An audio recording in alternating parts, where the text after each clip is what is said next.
Les transitions, il y a toujours l'instabilité et il faut marcher sur un système politique solide. La question de la sécurité, évidemment, elle est totalement mise en liaison avec la nature stable d'un système politique.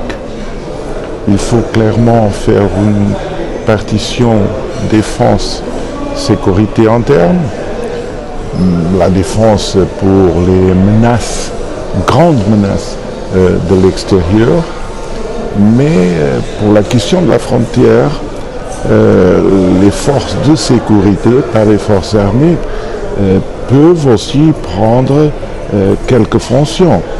Regardez le contrôle de la pêche, regardez le contrôle des migrations, regardez le contrôle de la contrebande. Ça peut et doit être aussi confié à des forces de sécurité qui peuvent avoir ou non une nature, une structure militaire, mais qui ne sont pas les forces armées. Il faut regarder le conjoint.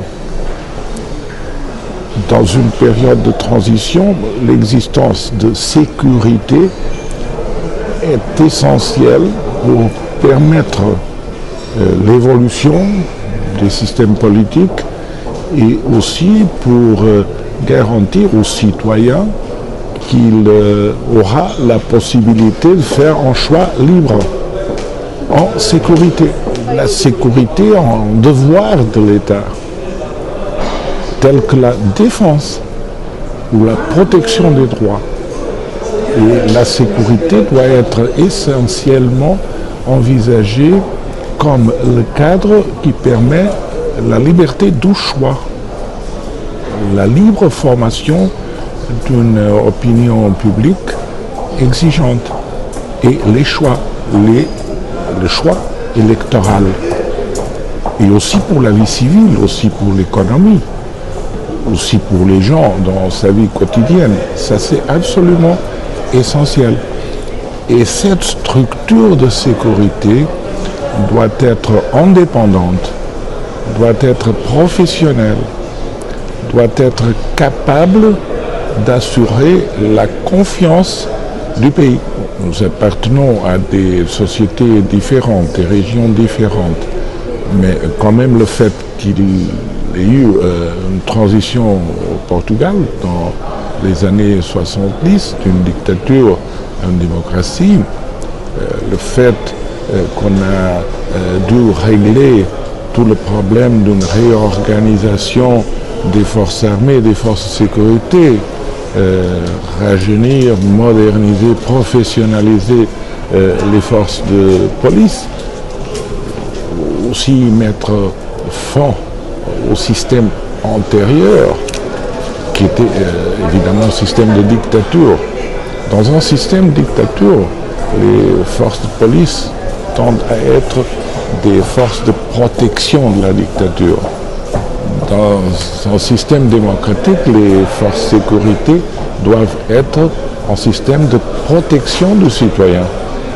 Tout le monde attend de la Tunisie une bonne réalisation du point de vue du contrôle de son évolution politique, du point de vue du contrôle de la place qu'elle doit représenter dans le système international et dans la région. L'idée qu'on a de la Tunisie, c'est d'un pays à taille moyenne qui doit avoir un rôle très responsable sur la vie internationale. Et ça signifie aussi une capacité à organiser ses institutions, à organiser son économie et sa société d'une façon qui correspond aux aspirations de son peuple. Je pense qu'il y a, tant que les autorités tunisiennes le demandent, une disponibilité pour mettre en commun des connaissances, des expériences, puisque nous sommes deux pays de la même taille, même population, même dimension, et ça peut permettre une transmission de connaissances utile. Bon, ce que je peux dire, c'est ce que nous avons fait nous-mêmes.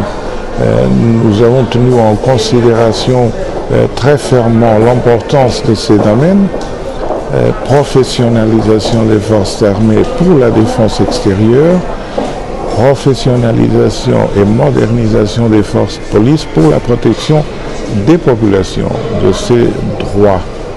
Et ça a été essentiel pour donner un cadre stable à la vie démocratique. Tout le monde soutient parce que tout le monde a l'énorme espoir de voir la Tunisie faire son chemin d'une façon rapide vers un plein protagonisme du point de vue national et international.